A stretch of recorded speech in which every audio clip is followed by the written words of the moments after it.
as I mentioned before the break, you have played Zoe Johnson now 7 years. That's a long Mhm. time to be one character. Um, Yeah.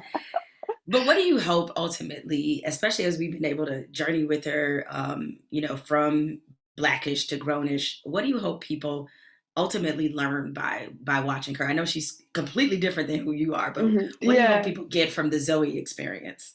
Yeah. Well, I think it's interesting starting on Blackish, she was like the understated, straightforward child, that just felt like she felt like she had her whole life together. And so it was such a shift to then following her on Grownish, in which having her life together was the last thing she had.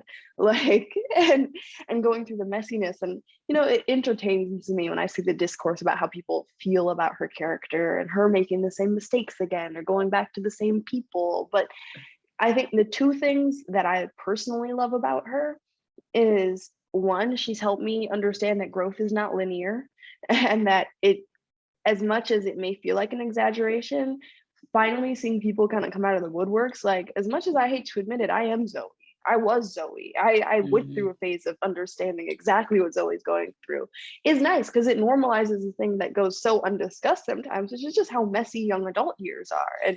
And not just for the social aspect, but just not knowing what you want to do and it changing constantly, or you thinking that you're making the most rational decision, which comes off as the most irrational thing you could have possibly done to everyone else.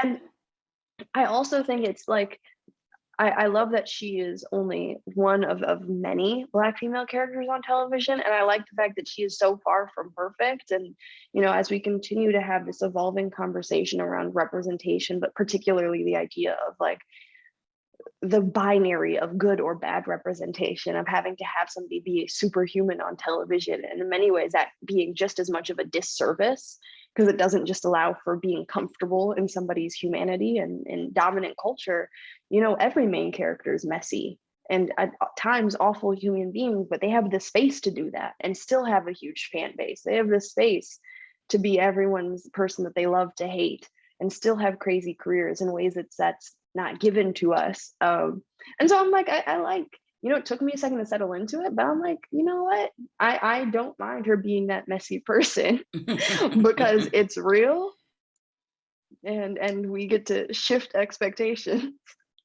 Well, you talked a lot in real life about. I guess you would be a zillennial, right? You're not a millennial. Yeah, Is that, I think I'm squarely Gen Z. yeah, I think you are too. Okay, so you've talked a lot about the perceptions and the myth around Gen Zers. Mhm. Sometimes they ask you about millennials just because I think they put all Yeah, anybody under a young certain age in folks. one age group. I'm like, you're not a millennial, you're actually a zillennial.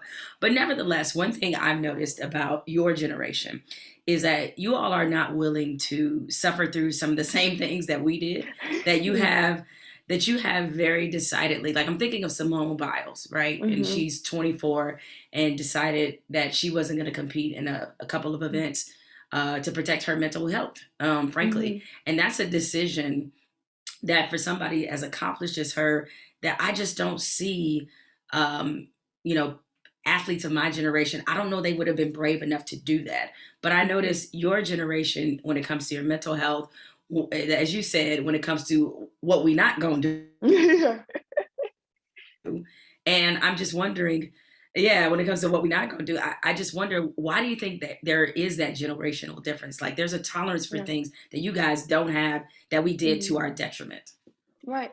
Well, I think we have, as much as it's still a fight to set those boundaries of what we're not going to do, I think it's precisely the work of generations prior that has given us the space to do that without it being a life or death situation of stating what we're not going to do. And so, coming from a family in which my papa was extremely involved in the civil rights movement, and having so many touch points for what that sacrifice looked like, um, I think in many ways the space that we've been given to say no has been earned by all the years of pouring into spaces, of the athletes that came before and used their platform for protest, whatever it may be. Speaking of Dr. Tommy Smith, um, continuing to expound and expand that space and the freedom that we have.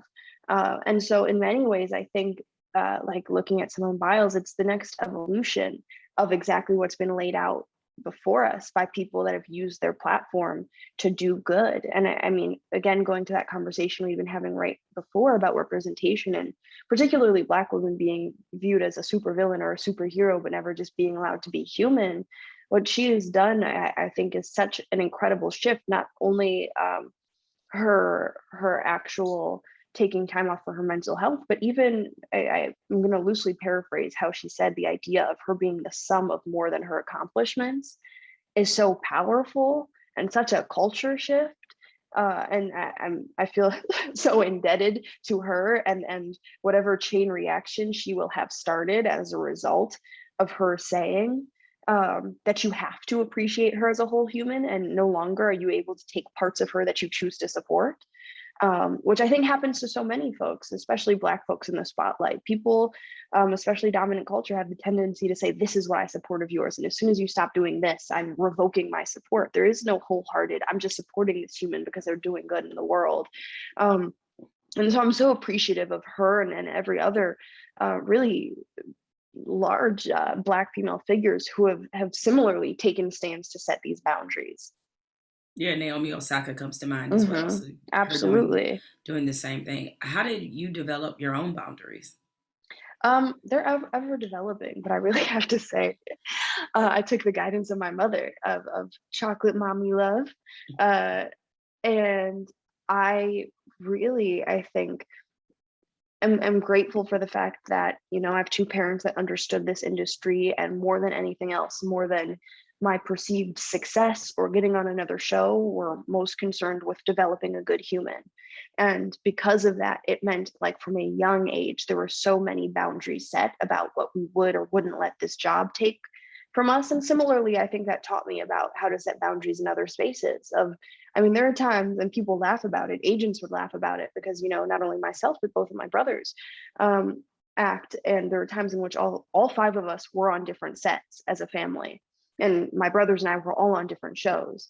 But people would laugh because they knew, like, if I had one time, I think my brother had to reschedule a producer session because she's like, he has a basketball tournament. His team's depending on him. For me, it was, oh, Yara's in school.